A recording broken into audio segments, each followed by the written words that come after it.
इस औरत ने क्लेम किया है कि ये 3000 साल पहले एंशिएंट इजिप्ट के दौर में पैदा हो चुकी है। उस दौर में ये एक प्रीस्टेस थी और अब ये री इनकारनेट हुई है। री इनकारनेशन मतलब एक पुरानी रूह होती है जो दोबारा से पैदा होती है। इसने इजिप्ट में ऐसी ऐसी डिस्कवरीज की हैं जिसके बारे में पहले किसी को पता भी नहीं था। वैसे पर्सनली मैं इस तरह के री इनकारनेशन केसेस को मानता नहीं हूँ, लेकिन इस औरत के केस में इसकी पूरी लाइफ में जो शॉकिंग इवेंट्स हुए हैं उसको देख के तो लगता है कि शायद वाकई ये एंशिएंट इजिप्ट के दौर से ही है। लेकिन आर्कियोलॉजिस्ट और हिस्टोरियन ने इस केस को देखा था और उन्होंने दसियों साल लगा दिए थे ये प्रूफ करने के लिए कि ये औरत झूठ बोल रही है, लेकिन वो इसको गलत साबित कर ही नहीं सके थे। इसके पास ऐसी इंफॉर्मेशन थी जो इसके पास नहीं होनी चाहिए थी, जो आप लोगों को ये सोचने पे मजबूर कर देगी कि शायद वाकई ये औरत री इनकारनेट हुई हो। बेशक आप लोग री इनकारनेशन में बिलीव ना करते हो और शायद आपको ये भी लगे कि ये एक फर्जी कहानी है। एक बार स्टोरी सुन लो, फिर ये सोचना कि इसके पास ये इन्फॉर्मेशन आई कैसे, जिसकी वजह से इजिप्ट में इतनी सारी डिस्कवरीज हुई हैं जिसके बारे में कोई सोच भी नहीं सकता था।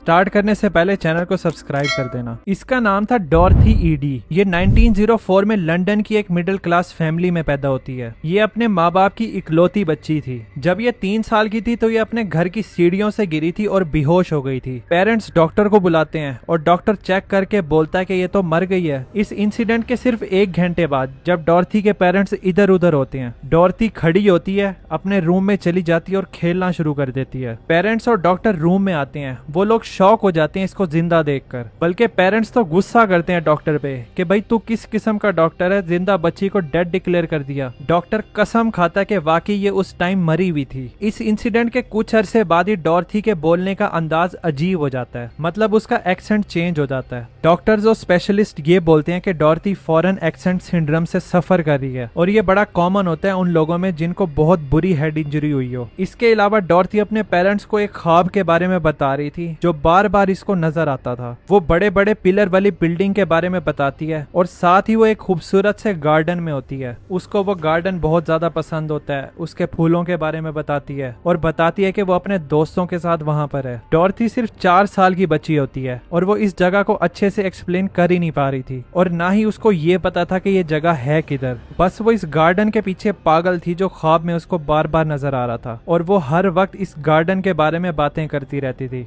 डॉर्थी के पेरेंट्स ये नोट करते हैं कि डॉर्थी हर वक्त रोती रहती है कि उसको अपने ख्वाब वाली जगह पर जाना है। अब तो डॉर्थी उसे अपना घर कहने लग गई थी। डॉर्थी की माँ उसको बोलती है कि डॉर्थी तुम घर ही हो। डॉर्थी बोलती है कि नहीं, ये मेरा घर नहीं है, मेरा घर तो उस गार्डन में है, बिल्डिंग के पास। अब होता ही है कि डॉर्थी को डिस्ट्रैक्ट करने के लिए उसके पेरेंट्स उसको ब्रिटिश म्यूजियम ले जाते हैं जिधर बड़े बड़े एंशिएंट इजिप्ट के एग्जीबिशन सेट लगे हुए थे। जब वो इस म्यूजियम के अंदर जाते हैं और डॉर्थी देखती है कि उधर फेरोज के स्टैचूज पड़े हैं, पिरामिड्स की पिक्चर लगी हुई हैं, वो भागकर इस एग्जीबिशन में जाती है और अलग अलग फेरोज के स्टैचूज और फिंक्स के पांव चूमने लग जाती है और वो चीख चीख कर बोलती है कि मैं अपने घर आ गई हूँ, ये सब मेरे ही लोग हैं। पूरे म्यूजियम में इसने शोर मचा दिया था और वो इधर से वापस जाने को तैयार ही नहीं थी। डॉर्थी के पेरेंट्स उसको चुप करवा रहे थे। वो बड़ा एम्बेरस थे क्योंकि सब लोग देख रहे थे कि पता नहीं इनकी बच्ची के साथ क्या हुआ है। डॉर्थी फिर अपने पेरेंट्स के साथ वापस चली तो जाती है, लेकिन इसके बाद उसको ये पता चल जाता है कि वो जगह जो इसको ख्वाब में नजर आती थी वो एंशिएंट इजिप्ट था। तो वो एंशिएंट इजिप्ट के साथ पूरी तरह ऑब्सेस्ड हो जाती है। जब डॉर्थी 6 साल की होती है और उसको पढ़ना लिखना आ जाता है इंग्लिश में, तो वो इजिप्शियन हायरोग्राफिक्स में इंटरेस्ट लेना शुरू कर देती है। वो बताती है कि उसको पता तो है कि ये क्या है, लेकिन वो भूल गई है कि इसको पढ़ना कैसे है। 7 साल की उम्र में डॉर्थी एक टेक्स्ट बुक को देख रही होती है तो उसके सामने टेम्पल ऑफ सेटी द फर्स्ट की पिक्चर आ जाती है जो अबेडोस इजिप्ट में है। जैसे ही वो इस पिक्चर को देखती है तो वो बोलती है यही तो मेरा घर है और मैं इधर से ही हूँ। फिर वो टेम्पल के इस टूटे हुए एरिया को पॉइंट करके कहती है कि यहाँ पर तो गार्डन था, तो सारे दरख्त किधर गए और ये इस तरह क्यों दिख रहा है। डॉर्थी को ये समझ नहीं आ रही थी कि ये सब हजारों साल पुरानी बात है। उसी टेक्स्ट बुक में एक फेरो सेटी द फर्स्ट की भी पिक्चर थी जिसके नाम पे इस टेम्पल का नाम रखा गया था। जब डॉर्थी इस वेल प्रिजर्व्ड मम्मी को देखती है तो वो बहुत ही जोश में आ जाती है और कहती है कि मैं इस इंसान को अच्छी तरह से जानती हूँ। 10 साल की उम्र में दुनिया में माने हुए इजिप्टोलॉजिस्ट E.A. वॉलेस बज को डॉर्थी के बारे में पता चल जाता है। वो डॉर्थी को ऑफर करते हैं कि वो उसे इजिप्शियन हायरोग्राफिक्स को पढ़ना और लिखना सिखाएंगे। डॉर्थी इनको फौरन सीख जाती है। जब डॉर्थी 14 साल की होती है तो उसको वो गार्डन वाला ख्वाब तो आता ही था, साथ ही उसको डरावने ख्वाब भी आने लग गए थे कि वो अपनी पुरानी जिंदगी में किसी तहखाने के अंदर है और उससे हायर प्रीस्ट सवाल कर रहे हैं। जब ये उनके सवाल का जवाब देने से इनकार करती है तो वो इसको मारते हैं। 27 साल की उम्र में डॉर्थी एक इजिप्शियन बंदे से मिलती है और इसको उससे प्यार हो जाता है। वैसे आई एम श्योर डॉर्थी के दिमाग में ये बात जरूर होगी कि अगर वो इस बंदे से शादी कर लेती है तो उसको इजिप्शियन रेजिडेंसी तो मिल ही जाएगी, क्योंकि जैसे ही इनकी शादी होती है ये लोग इजिप्ट मूव कर जाते हैं जिधर उसको रेजिडेंसी मिल सकती थी। जैसे ही डॉर्थी इजिप्ट में लैंड करती है तो वो पहला काम ही ये करती है कि जमीन को चूमती है और रो रो कर बोलती है कि मैं घर आ गई हूँ। डॉर्थी और उसके हस्बैंड का एक बच्चा होता है, उसका नाम वो रखती है सेटी, जैसा कि उस फेरो का नाम था सेटी द फर्स्ट। जब डॉर्थी इजिप्ट में होती है तो वो बताती है कि उसको रात को एक एंटिटी विजिट करती है जो था होरा। ये फैल्कन की तरह दिखने वाला इजिप्शियन डीएटी था। डॉर्थी बताती है कि ये फेरो सेटी द फर्स्ट की रूह थी। अपने पहले साल इजिप्ट में डॉर्थी रात के टाइम हिप्नोटाइज स्टेट में चली जाती है। वो सो रही होती है, एकदम से उठती है और इजिप्शियन हायरोग्राफिक में तेज तेज लिखना शुरू कर देती है आधी रात को। उसका हस्बैंड उठता था और उसको देखता था इस हालत में, लेकिन वो इससे बात नहीं कर पाता था क्योंकि डॉर्थी बोलती है कि उस टाइम होरा उससे बातें बता रहा होता था और वो उन बातों को नोट कर रही होती थी। असल में होरा उसे ये बता रहा होता था कि पहले वो कौन हुआ करती थी। होरा के मुताबिक ये एक लड़की थी जिसका नाम था बेंट्रेशेट और ये 3000 साल पहले फेरो सेटी द फर्स्ट के टाइम पीरियड में जिंदा थी। ये टेम्पल ऑफ सेटी में रहती थी गार्डन के पास। 1 साल तक डॉर्थी ये नोट करती रहती है इजिप्शियन हायरोग्राफिक में और ये 70 पेजेस लिख लेती है जो इसके पहले की लाइफ स्टोरी थी और वो ये है। डॉर्थी के तौर पर पैदा होने से पहले ये एक इजिप्शियन औरत थी जिसका नाम था बेंटरशीट। इसके फादर सोल्जर थे और इसकी माँ फल बेचा करती थी जो मर गई थी जब ये 3 साल की थी।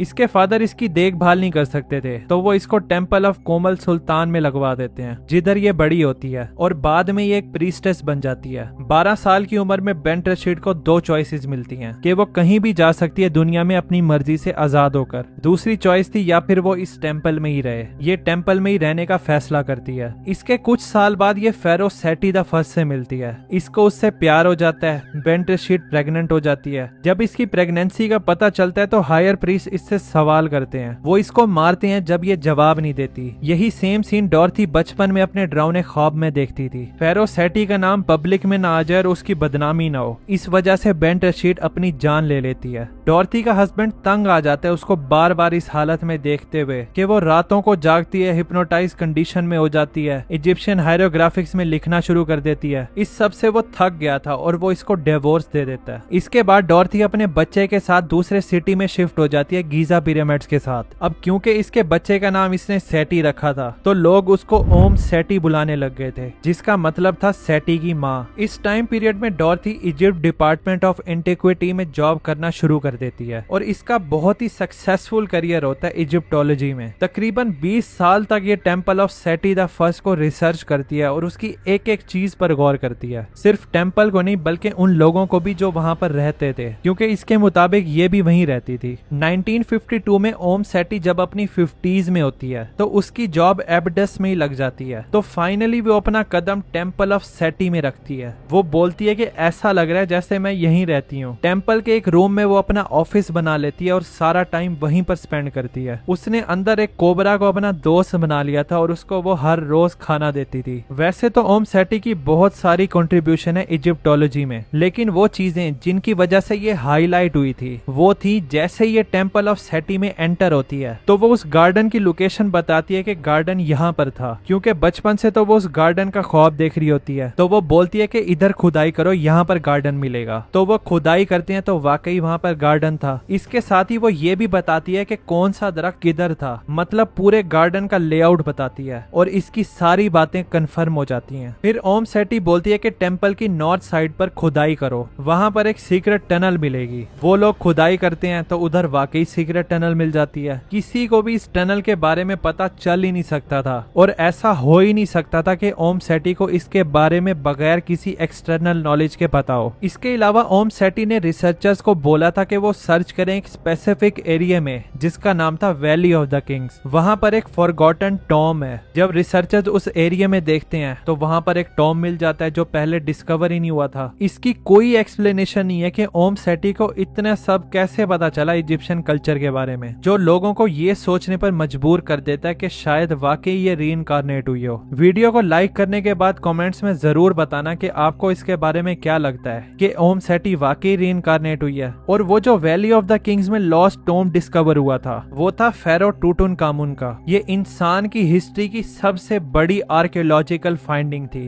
बाकी सारे टॉम हिस्ट्री से लेकर आज तक खुले हुए थे और उनमें चोरियां भी बहुत ज्यादा हुई थी, लेकिन इजिप्शियन के दौर से लेकर अब तक ये टॉम छुपा हुआ था और 3245 साल बाद ये टॉम पहली बार खुलने लगा है। इस टॉम में जो जो चीजें निकली थी उसके बारे में मैंने ये वाली वीडियो बनाई है, आपको हाईली रिकमेंड करूंगा कि आप जरूर देखना। मिलते हैं फिर उस लॉस्ट टॉम में।